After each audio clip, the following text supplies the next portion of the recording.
Hey everyone, Retire on Dividends here. As usual, I forgot to combine the Defiance funds and talk about them during the dry video where I compare Defiance versus Roundhill versus YieldMax. So anyway, let's cover the other Defiance funds. And when I say the other Defiance funds, I'm talking about the other Defiance income funds, high income funds, that do not pay weekly, and that's SPYT, USOY, and QQQT. So I know there's still a lot of love for people, and these funds, especially SPYT. It's a fan favorite because it's done nothing but perform. So let's get to it. All right, so here's the spreadsheet. I always cover their average yield essentially for all their payouts as compared to the price on declaration date.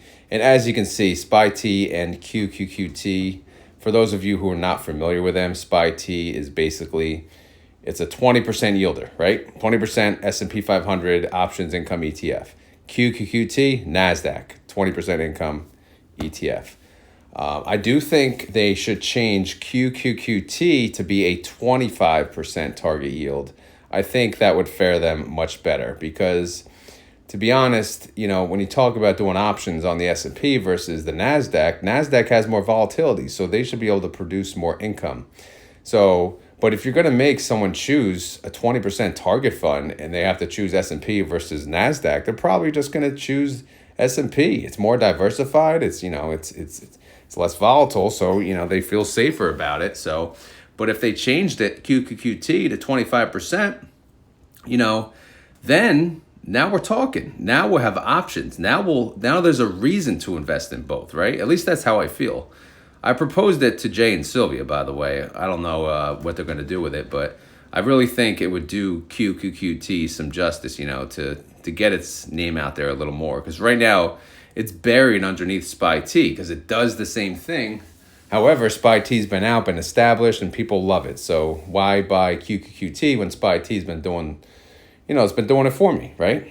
So anyway, USOY, that's the oil one. So if you want oil exposure, they have a 59% yield on average, which is, that's pretty damn good. However, the fund has not been performing as great as it should.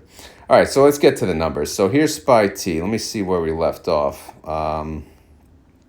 Today's date as I cover this is November 24th. So it'll cut off on the 22nd, which was the Friday.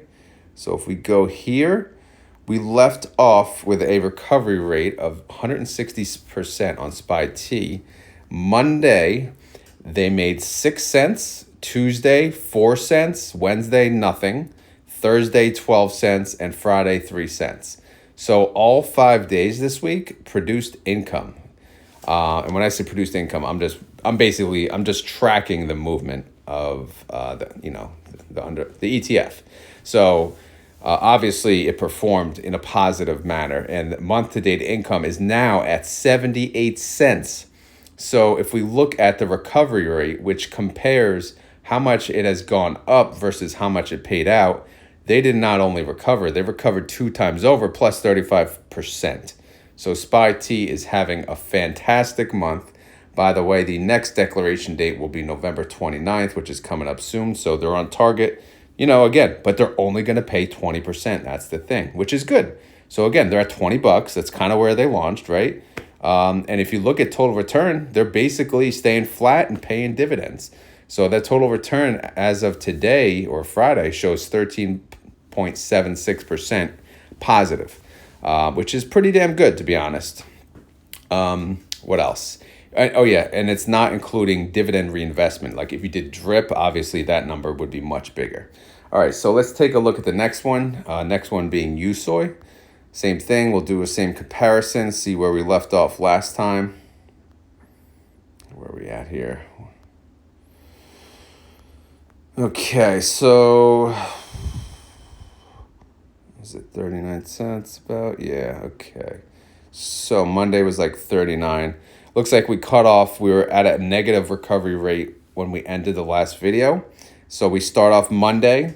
I know Monday shows Saturday date. For some reason, the Saturday date reflects the Monday change in price, but whatever. Monday USOY had a really good day. It made 39 cents. Tuesday, 6 cents. Wednesday, 6 cents. Thursday, 5 cents. And Friday, 18 cents. So, I mean, you can't ask for a better week. Month-to-date income, 72 cents. I mean, they essentially made all that, obviously, this week. They made all that plus 2 cents. They made 74 cents this week. Unfortunately, that's not enough for a recovery rate because the last dividend, how much was it? 78 cents. So they're still falling a little short. Why is that 68%? Does that sound right? What is it looking at? EF 115 it's using. Why is it using 115? It needs to use 177. Oh my God, that's outdated. Okay, that's much better. Good Lord. Sorry guys. All right, let's move this up here, right?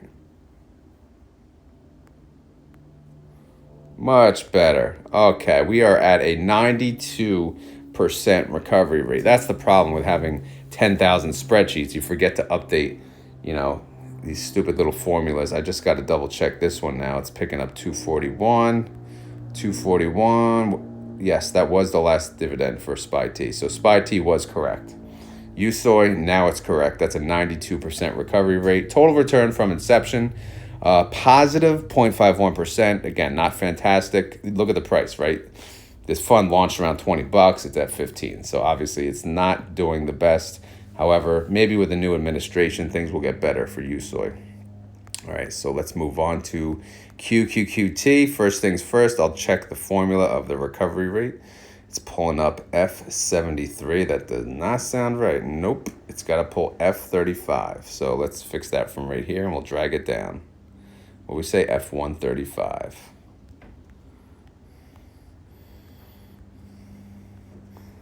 I mean, it's not much of an impact because a lot of these funds, especially QQQT and SPYT, they pay similar. Actually, I got to drag that down the whole way. Probably to X date. Yeah, same thing with USOY. Forgot about that. Because see how this formula, it's hidden, like it's there for those dark cells. It'll pick up when it's when they do have data. So sorry, didn't mean to waste your time. Anyway, so let's go to QQQT. Where did we end off on QQQT? We ended off with a positive recovery rate, 149%. Monday, it looks like they made 13 cents. Tuesday, they made another 13 cents. Wednesday, they lost 4 cents. Thursday, they made 7 cents. And Friday, they made 4 cents. But again, when I say they made, it just means the fund went up by that amount. So overall month-to-date income, they are up 81 cents. Again, what was their last distribution? 32 cents. So they recovered that 2 times over, plus 52%. So again, a fantastic month for QQQT as well. Their total return from inception, positive 3.05%. They came out a little later. However, we were expecting much, much better performance. But again, I always say they launched at a tough time when the NASDAQ kind of dipped right after. So it'll get there, though, in due time. What else? We have, declaration day again on November 29th. So we'll see. We'll see. Let's go to the summary tab. Again, no update here from the last time, but this is where I track basically how much they made each month, how much they've gone up in price versus how much they paid out. And then I show how much each fund actually produced, when all said and done. SPYT, obviously the one performing the best, $1.97 premium income when all said and done. USOY and QQQT, they're in the negative. So when we say how much do you need to reinvest, to keep these whole, USOY and QQQT, unfortunately, we're saying everything, right? You got to invest the whole thing. SPYT, no, not so much. I mean, in fact, the way these numbers are going this month, when all said and done, this may be 0% amount to reinvest, 0%. So, like I said, SPYT has done nothing but perform, which is why it's such a popular fund. And these numbers will reflect that. Week to week, there was a change, an increase of 575,000 outstanding shares, a net asset change of 11.5 million. So, what can you say, man? The fund is growing. The fund is doing well. USOY and QQQT, I mean, they're both worth about 16.9, 16.4 mil in net asset value, which is enough to keep them open. However, like I said, there's better options out there. So people are going to that. If you're going to invest in an options ETF that covers the NASDAQ, you kind of want more than 20%. You know what I mean? Why not even 30%? I said 25. Why not make it 30, right? That'll compete with FEPI. People love FEPI. FEPI pays 25%. So if QQQT pays 25%, maybe they'll say, what's the point? I already have FEPI. But what if they pay 30%? Then they'll say, oh, well, you know what? Maybe I'll think about it. Anyway, I'm not the freaking fund manager here. I'm just wondering, thinking in my head how certain funds would grow, because these are good funds, obviously.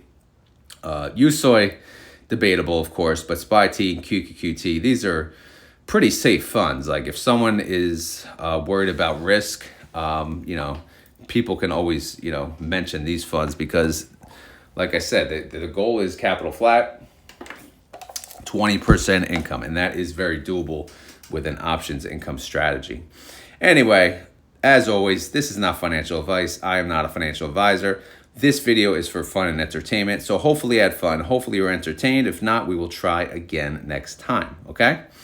Outside of that, if you enjoy this content, please hit the like button. It does go a long way. If you have any questions or concerns, leave them down below. Outside of that, what do you think? What do you think of these three funds? Are they worth your time? Is it worth me still covering?